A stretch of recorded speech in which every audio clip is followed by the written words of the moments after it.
Aujourd'hui, ça part en customisation d'un étui Ray-Ban. Alors, déjà, si vous êtes curieux, allez voir mon Insta, TED10 underscore ou -8 art, A-R-T. TED10 art, c'est là que je fous en général quand je tape sur des trucs, etc. Donc, j'ai déjà fait des étuis custom, là il y en a un sur l'Insta, des pompes custom, etc. Le principe reste plus ou moins le même. Je vais vous montrer tout ça aujourd'hui. Parce qu'on va customiser un étui Ray-Ban à partir du tout début. Ceci est le petit setup que j'ai sur mon bureau. C'est pas idéal normalement, j'ai un atelier à côté sur lequel je fais en général ce type de projet. Bon. De quoi a-t-on besoin? Je vais retrousser mes manches déjà. De quoi a-t-on besoin quand on parle de customiser des objets en cuir?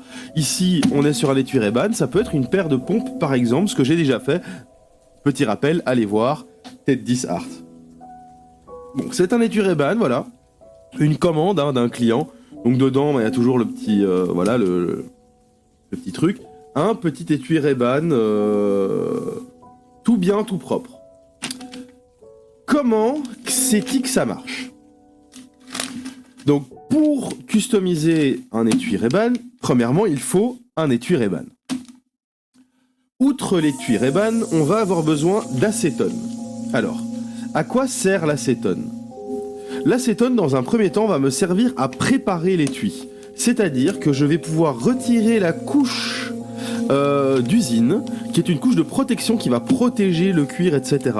Il faut impérativement retirer cette couche, parce que moi derrière je vais appliquer une peinture et remettre une couche de protection au-dessus. Si je ne fais pas ça, la peinture va craqueler et ne va pas adhérer. Donc c'est très important de commencer par protéger, retirer la couche d'usine de l'étui Ray-Ban. Pour ça, on utilise de l'acétone et des petits cotons. Une fois ça réalisé, on va pouvoir commencer à peindre sur l'étui. Pour peindre sur l'étui, j'utilise personnellement la meilleure marque du game, Angelus. Angelus est une marque de peinture acrylique spéciale pour cuir. Ici voilà, Leather Paint, Pale Blue, celle-ci, voilà. Et voilà, j'ai plein de couleurs, etc. Le hic avec cette peinture, c'est qu'elle est chère et qu'il y a très peu de distributeurs en Belgique, en Europe. Donc j'utilise un distributeur français pour ça, donc c'est un e-shop. Enfin bon. À côté de ça, bon, j'ai toujours une petite brosse pour m'aider. J'ai des cotons-tiges qui vont me permettre de retirer si jamais je fais une erreur lors de ma peinture. Et la peinture acrylique ne se nettoie qu'avec de l'acétone. Enfin, cette peinture acrylique-ci. Donc, voilà. L'acétone sera indispensable pour customiser une paire de chaussures. On a également des gobelets qui vont nous permettre de nettoyer nos pinceaux, toujours à l'acétone malheureusement. Évidemment des pinceaux. Alors ici j'ai deux pinceaux de précision, des pinceaux que j'utilise pour à peu près tous mes travaux de précision. Alors voilà, par exemple ça c'est un numéro 6, donc il est assez large. Il va me permettre de faire, enfin assez grand, il va me permettre de faire des détails un petit peu calligraphiés potentiellement, voilà. C'est des très bons pinceaux, ça coûte pas cher sur Amazon ce type de pinceau, faut juste faire attention quand on les nettoie, que l'acétone n'arrive pas sur le bois, parce qu'en fait ça va retirer la couche de couleur, et ça va faire des pinceaux très moches. Après ça n'empêche pas leur utilisation, mais voilà, ça les rend moches. Et ensuite, pour les travaux un petit peu plus en gros, j'ai voilà, des sets de pinceaux comme ceux-ci qui me permettent de pouvoir travailler directement sur des couches plus larges et plus diffuses. Et j'ai également un autre set de ce type ici même, que j'utilise pas souvent pour ce genre de travail parce que les manches sont extrêmement longs. Mais voilà, ce genre de pinceau très très pratique. Avoir un set comme ça, c'est pas cher, c'est sur Amazon, je trouve ça pas mal. Ensuite, sur les peintures, on va souvent devoir ajouter des additifs. Bon, déjà, on doit pouvoir mélanger nos peintures, évidemment, mais également donc utiliser des additifs. Alors, les additifs, j'ai par exemple ici un finisher satin. Ça va donner un effet satin. En général, je l'utilise que très rarement. Je l'ai utilisé par exemple sur une paire d'escarpins pour femmes. C'est pas un finisher que j'ai l'habitude d'utiliser. Le finisher que j'utilise plus fréquemment est celui-ci.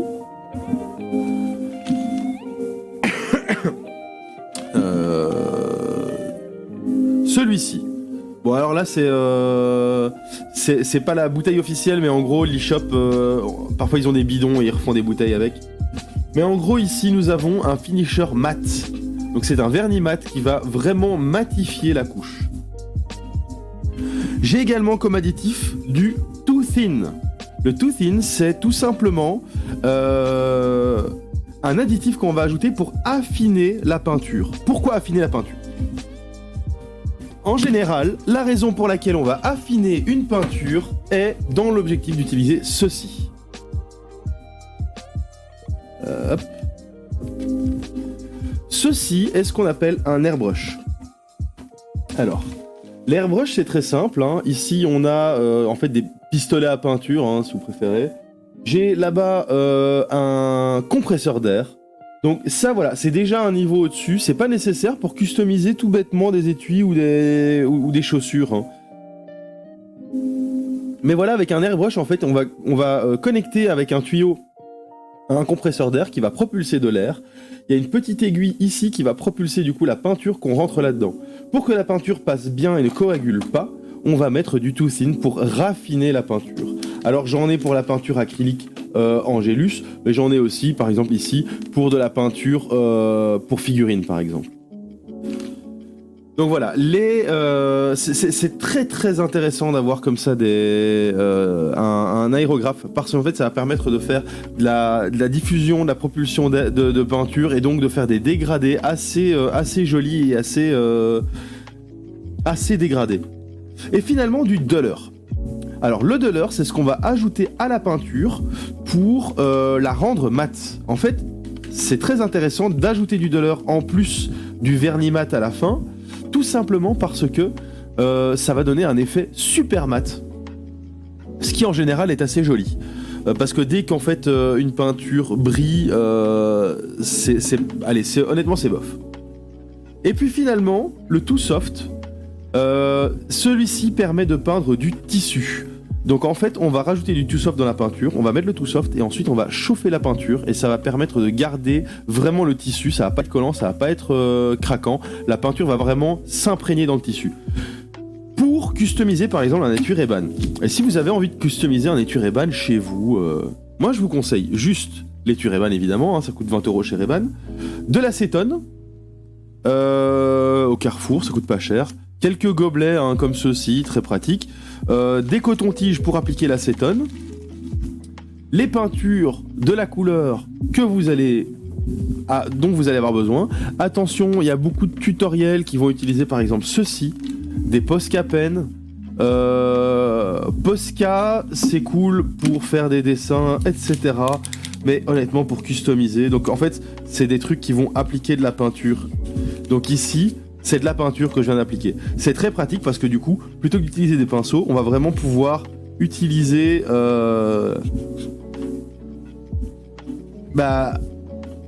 un bic, tout simplement, quoi.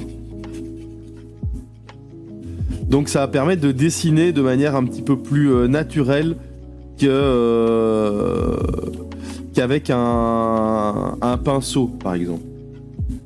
Mais c'est pas une peinture qui va résister. Ça, ne mettez pas ça sur des chaussures ou sur un étui parce que dès que vous allez porter, ça va se barrer. Pour ça, vraiment, moi je conseille la peinture Angelus. Donc, une fois que vous avez ça, moi je vous conseille évidemment le duller pour mélanger avec vos peintures. C'est pas indispensable, mes premières custom, j'ai pas du tout utilisé de duller et ça se voit pas trop, mais honnêtement, ça fait quand même la différence. Et surtout, nécessaire, un finisher. Et moi je conseille évidemment le vernis mat, le mat finisher. Donc voilà. Des pinceaux, gobelets, acétone, coton-tige, les peintures nécessaires, un finisher mat, potentiellement du duller et du Too Soft si on veut peindre du tissu. C'est à peu près tout ce qu'il faut pour peindre, pour customiser quelque chose en cuir. Maintenant, on va retirer la couche ici d'usine. Qu'est-ce que je vais faire aujourd'hui ? Alors aujourd'hui, j'ai une commande. c'est de faire un étui Ray-Ban Bob Marley. Alors, en réalité, d'habitude, pour mes commandes, je fais une photo et je fais un mock-up, ce qu'on appelle un mock-up. Donc, je mets la photo sur Photoshop et je dessine sur l'image Photoshop un petit peu ce que je veux faire pour avoir la composition. Et ensuite, je l'applique dessus avec la peinture, etc. Aujourd'hui, je vais skipper cette étape, tout simplement parce que j'ai une petite idée de ce que je veux faire. Et surtout, ici, en fait, c'est un cadeau que je vais faire à mon père. Donc, c'est pas réellement une commande. Pour des commandes clients, je vais d'abord valider le dessin avec le client évidemment. Donc on prend l'acétone. Alors l'acétone ça pue, hein, donc aérez bien la pièce, très important. Alors moi je mets quand même un petit gant pour protéger la main parce que c'est pas très bon pour la peau. C'est pas grave, mais c'est pas bon pour la peau quoi. Donc ici hop, de l'acétone sur du coton et on frotte. Et en fait, on va directement voir la couche usine partir, parce qu'ici, voilà, j'ai le brun qui vient en partie avec. C'est pas grave parce qu'on va quand même le peindre, au final. Et en fait, ça, il va y avoir vraiment un effet, on le sent, la couche qui rend le matériau doux au toucher disparaît, et ici, le matériau est du coup beaucoup plus collant.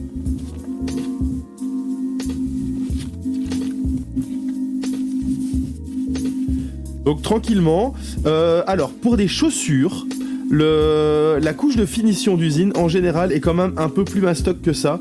Si on prend par exemple des chaussures Nike ou des chaussures Adidas. Donc en fait ce qu'il convient de faire à ce moment-là, c'est de prendre du papier de verre et de le passer sur le cuir. Je sais que ça peut paraître vraiment hardcore comme ça, mais voilà, on ponce le cuir de sa chaussure et ça fait le taf. Voilà. Alors ici, j'ai plusieurs possibilités qui s'offrent à moi. Moi, j'ai décidé de éviter de passer sur le bouton. Tout simplement parce que je vais garder la couleur du bouton de base. En fait, la couleur du bouton se barre si je frotte avec de l'acétone. Tout simplement. Mais ici, je veux le garder brun, le bouton, donc voilà. Le petit truc Ray-Ban ici va disparaître. Si on veut le garder, ne pas passer d'acétone dessus. Voilà. Moi je vais l'enlever parce que je vais peindre tout l'étui, mais voilà, il va se barrer en mettant de l'acétone. Ceci est un pistolet à chaleur.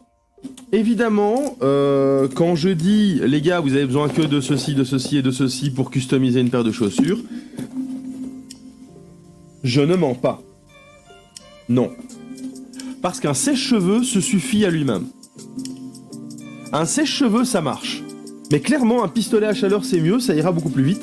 Par contre, les températures sont beaucoup plus élevées, donc il faut pas trop l'approcher et pas rester sur une zone parce qu'on risque de faire fondre la peinture, contrairement à un sèche-cheveux où c'est plus de l'air pulsé. Ici, c'est aussi de l'air pulsé, mais c'est beaucoup plus violent. Ça monte à des centaines de degrés. Donc ici, on a ce qu'on appelle un pistolet à chaleur qui va me permettre de sécher la peinture entre deux couches et donc de pas perdre un temps fou à attendre que la peinture sèche.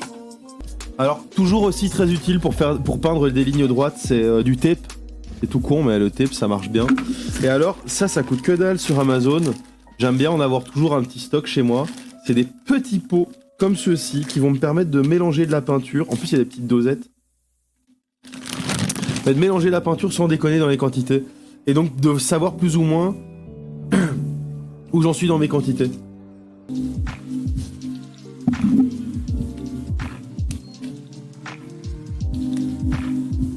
Oh là là là là. Beaucoup trop clair, hein.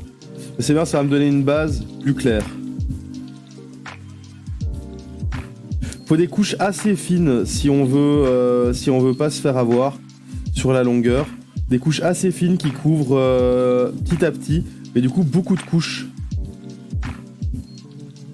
Beaucoup de couches, ça fait plus le taf que quelques grosses couches bien lourdes. Petit tips. Donc ici en fait, ce qui est bien, c'est que je fais une sous-couche claire, ce qui va me permettre de pouvoir appliquer les couleurs un peu plus... de manière un petit peu plus...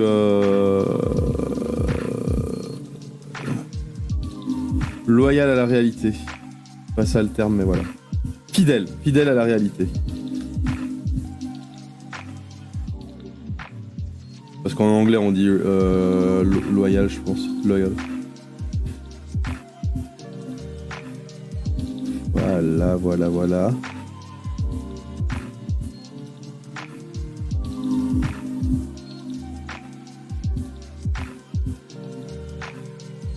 J'ai une couleur de base qui va pas me servir dans ma peinture, ça c'est dommage.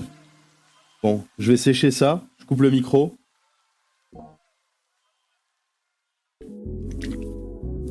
J'ai jamais peint de portrait. Hein. D'ailleurs, je suis pas très bon en réalisme de manière générale. On va voir un petit peu ce que ça va donner. Donc en gros, ici... Bon, j'aimerais bien que sa tête soit beaucoup plus par là, donc ici. Voilà, et là, donc en fait on a... Ça vient comme ça, et on a la pommette qui vient un peu ici.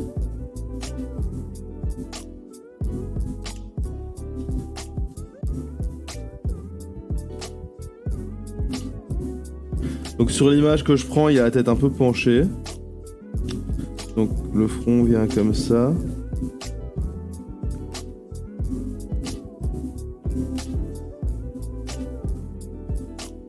Et en fait, il a des dreads évidemment autour. Hein.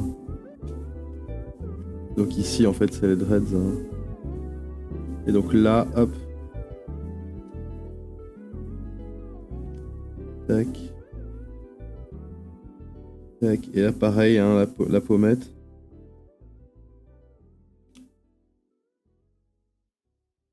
Avec la tête penchée. Alors, sa tête, elle ferait cette taille-là, par exemple. Avec du coup, bah, à cet endroit-ci, genre un sourcil. Qui vient et qui fait, hop, le nez. Le nez qui vient jusqu'ici environ. Il a un nez assez fin, Bob Marley. Et donc, tac. Avec ici, hop. L'autre sourcil. Qui va venir juste ici, par exemple. Et le regard. Qui a assez... Les yeux assez fins, au final. Je mettrai pas le doigt, en fait. Hein. Je vais tout simplement faire un menton. Son menton est plus fin que ça, en fait. Hein.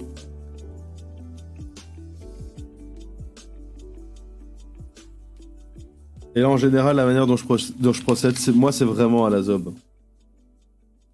Je suis pas très consciencieux dans l'ordre, disons. Ici, je vais faire ça.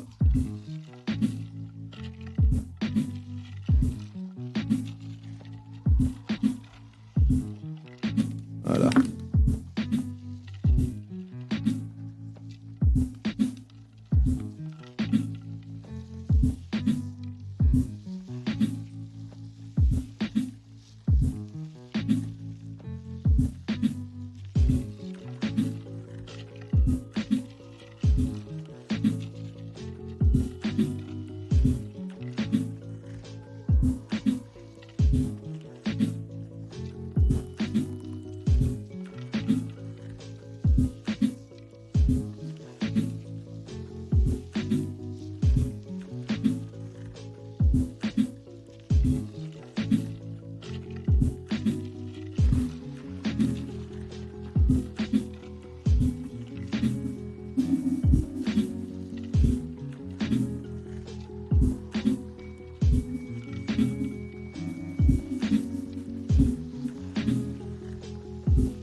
Alors. Alors. Donc je vais continuer comme ça à faire pas mal de couches. De couleurs.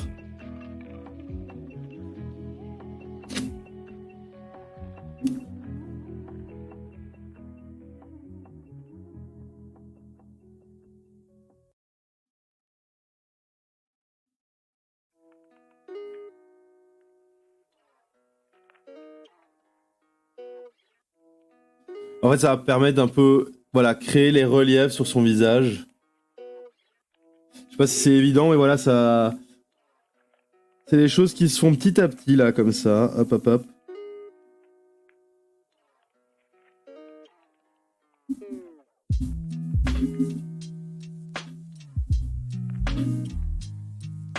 Et moi, je fais ça vraiment à mon aise.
Voilà, ça se fait petit à petit, à l'aise quoi, à l'aise. Hein. Alors j'ai pas prévu spécialement de timing ici, mais j'aurais bien aimé finir ça, je sais pas moi, en 3 heures, possible. Voilà, c'est vraiment, ça prend du temps quoi. Ça prend du temps. On part pour de meilleures bases. Donc ici, je suis juste en train d'accentuer la lumière sur son front.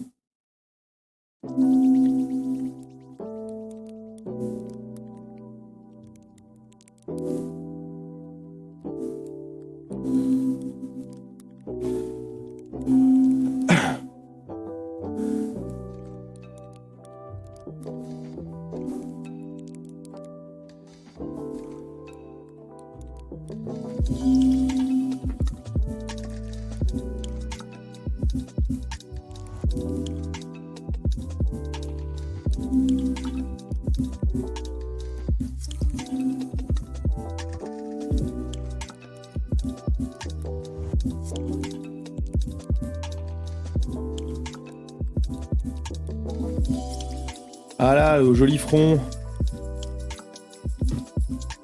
On va continuer à faire des trucs comme ça, hein. Ça va bien rendre. Je commence à être confiant quant au résultat final, honnêtement. Je vais pas trop me prononcer à l'avance, mais... Ça commence à prendre une forme qui me plaît.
Alors, on va donner un petit coup aux narines pour un peu les localiser.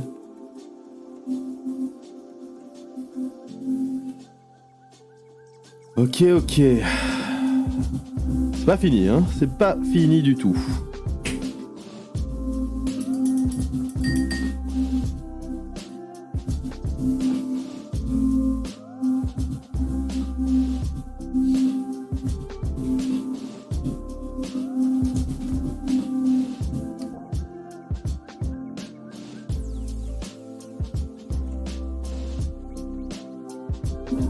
Voilà, par contre là, ouais, je me suis lancé sans prep, sans rien. Faites pas ça hein, quand vous customisez des trucs.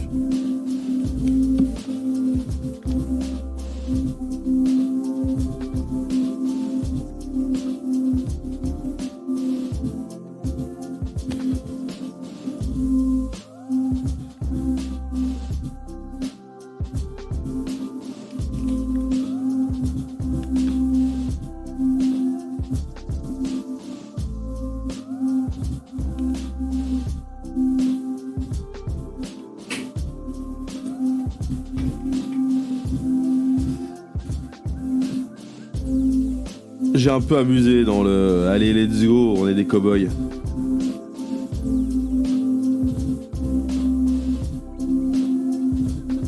Je me rends compte que c'est pas trop l'exemple à donner, même si je trouve que la surpréparation, c'est pas top. Parce qu'à la fin, on fait plus rien. On veut trop être sûr de bien faire et au final, on fait pas. Et ça, c'est aussi le danger, du coup.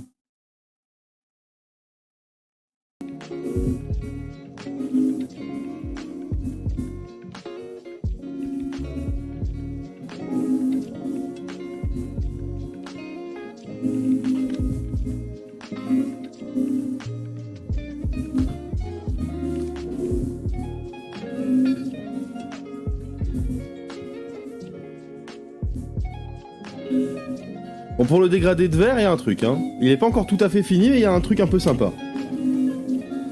Je vais sécher ça vite fait.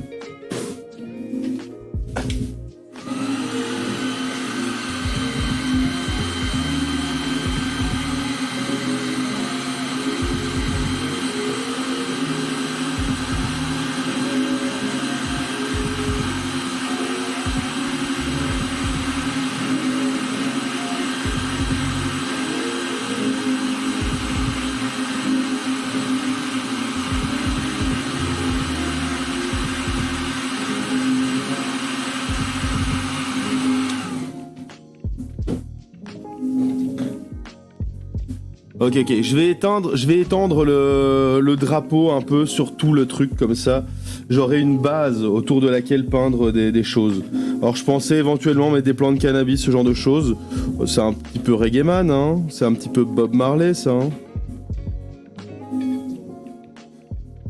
Avec modération évidemment, hein. Ou pas du tout, hein. Si ça marche.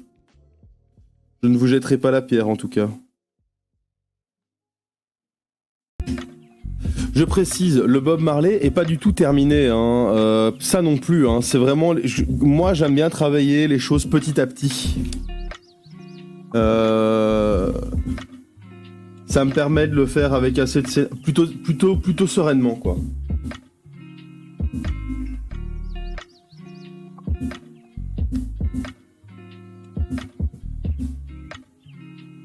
Alors, il vaut mieux bien le frotter parce qu'on va passer au jaune.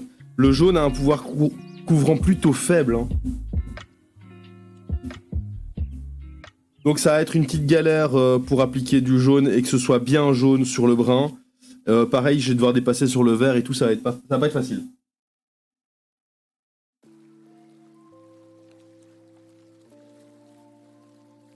Bon, on va essayer. Hein. J'ai du jaune ici. Faire toujours très attention avec l'acrylique parce que l'acrylique ça ne part pas. Hein. Si on fait une tache d'acrylique sur son froc, le froc il a cette tache ad vitam aeternam. Hein.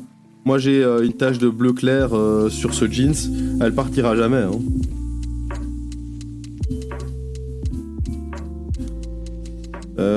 Pourquoi tu pars pas? Bon, je vais laisser ce pot là, il a l'air coincé, je réglerai ça plus tard.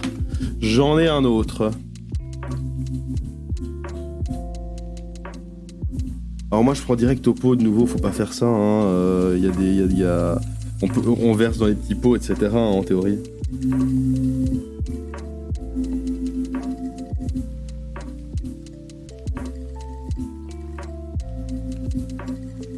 Va falloir quelques couches, hein, je le dis tout de suite.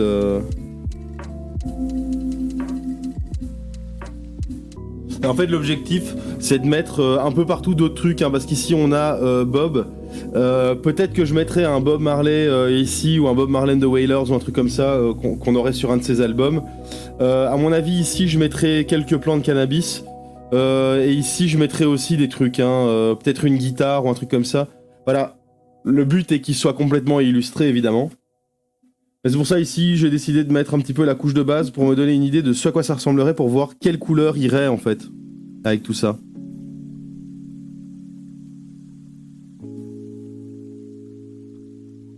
Et avoir un beau jaune, c'est compliqué. Hein. Même sur du blanc. Hein. C'est pour ça que pour le jaune, un aérographe, c'est quand même plutôt recommandé. Comme ça, on va pouvoir pulvériser la peinture. Donc voilà, je continue ça un petit peu en off. Le truc, voilà, pour l'instant, les couleurs sont trop vives et tout. Évidemment, ici, autour de Bob Marley, il y aura une ombre, il y aura des trucs un peu sympas. C'est loin d'être fini. Je continue ça un peu en off. Je relive demain. Et de toute façon, vous pouvez toujours voir le produit fini quand il sera fini sur mon Instagram, Ted10Art. N'hésitez pas. Sur ce, je vais vous laisser pour cet après-midi. Et je vous souhaite une bonne après-midi. Profitez de la vie. Bisous.